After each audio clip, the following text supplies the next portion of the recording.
Hello and welcome to this short presentation on logarithms computations.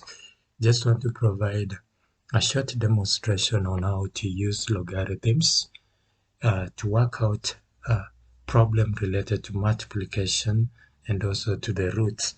Remember this, logarithms can be used to multiply. At the same time, logarithm can also be used to divide and also to find the roots. Now, to demonstrate this step-by-step use of logarithm in multiplication and also in finding roots, I'll provide an example that will demonstrate a procedure on how to work out question related to use of logarithms. So I'll first of all start with letting n to represent that particular number, that you're told let n be equals to the cube root of 35.6 multiplied by 0.0613 squared. Now to simplify this further, I'm also saying that n equals to 35.6 multiplied by 0.0613 squared raised to a third. Remember, from indices, a third represents the cube root. Once I've done that, I'll then introduce logs on both sides, and I'll say log n equals to log into bracket 35.6 multiplied by 0.0613 squared raised to a third. At this point, I'll then apply the laws of logarithm. Now, remember, the laws of logarithm states that if two logs are multiplied, it's the same as adding the two logs. The same if the two logs are divided is the same as subtracting the two logs. And lastly, if a log is raised to another power, then it's the same as power times the logarithm of that number. Therefore, using those laws, then we can proceed as follows. We'll have log n equals to, the power is a third, so this power will come back to have a third log 35.6 plus this power again will come back to have 2 log 0.0613. Remember, we are adding because the two logs are multiplied, the second or the first law of logarithm. Once we are done with that, then we'll now use logarithm table or calculator, and we will proceed as follows. First of all, we are going to create a table where we have number x, and then we have the logarithm of that particular number x. So we'll start with the first number, which is 35.5. 35.5 is the same as 3.56 times 10 power 1, written as a standard form. Now remember this, a number to base 10, we refer to it as a common logarithm. So any common logarithm to base 10, the logarithm is actually the power. So log of 10 power 1 is actually 1, and then plus, remember we are multiplying, so plus log 3.56. And from the table, log 3.56 is 0.5510, and then we are adding to this one, and therefore we are getting log of 35.6 to be 1.5510. Similarly, the log of 0.0613 is actually written as 0.0613 as a standard form, goes to 6.13 times 10 power negative 2.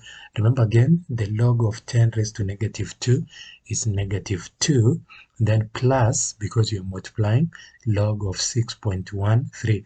And log of 6.13 from the table is 0.7875.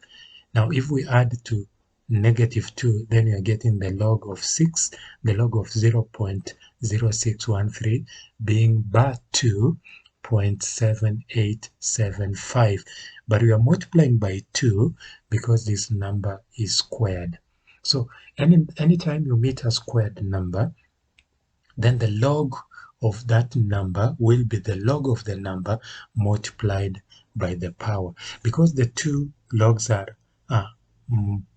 multiplied, then you are going to sum. So to get the sum here, we'll add 1.5510 plus twice into by 2.7875. And by so doing, we are getting by 1.1260. Now we proceed on with the computation. Remember, earlier on we said log n equals to a third log 35.6 plus twice log 0.0613. Now from the table, we have already seen that the log of 35.6 from here is 1.5510, and the log of 0.0613 squared is 2 into by 2.7875. Now adding this one inside the bracket, we are getting it as about 1.1260, but remember we are dividing by 3. Then to work on this, we will break this number into the respective character and the mantister. So we'll have by 1 plus 0.1260 over 3. Now to divide, the character must be divisible by 3. Now to make the character be divisible by 3, I'll borrow 2 from -1, which will take me to bar 3. Then the 2 I've borrowed, I'll add it to the mantister side. So I'll borrow 1 here, minus 2 in -1, 12 by 3, and then plus 2 to 0.126 to have 2.1260 now over 3. Now realize that bar 3 is divisible by 3, which give us bar 1, and then 2.1260 divided by 3, we are getting 0.7086. Once we have that, then recall that n will be the antilog of bar 1.7086. Now we write it as antilog of the mantister, that is 0.7086 times 10 raised to -1, which is the character part.